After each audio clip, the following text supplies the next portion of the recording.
Ang teenager na si Daisy Coleman na nasa gitna ng controversial na rape case sa Maryville, Missouri ay may pag-asang makakamit ng hustisya matapos mapilitan ang prosecutor na si Robert Rice na muling buksan ang kaso.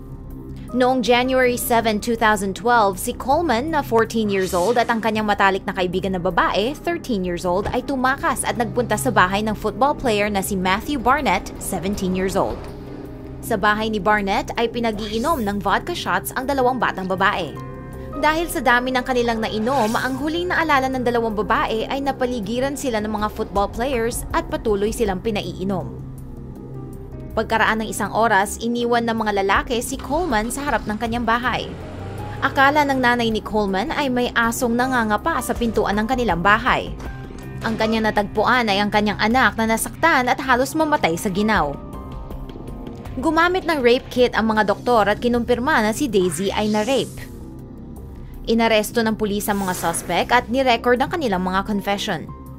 Sa panahon na yon ay tila maayos na natapos ang kaso.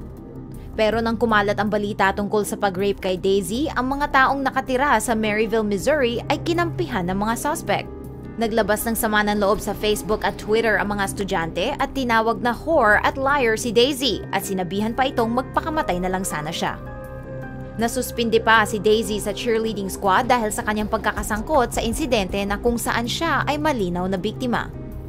Naalala ni Daisy na sa isang dance competition ay may isang schoolmate na nagsuot ng t-shirt na nagsasabing Matt 1, Daisy 0. Dahil si Barnett ay kabilang sa isang prominenteng pamilya sa politika, maging ang mga nakakatanda ay nagpapakita ng suporta para sa inaakusahang rapist. Ang ina ni Daisy na si Melinda ay pinatalsik ng walang dahilan mula sa kanyang trabaho sa isang veterinary clinic. At kahit na padagdag ng padagdag ang ebidensya laban kay Barnett, ay hindi nagpursige sa kaso ang county prosecutor na si Robert Rice.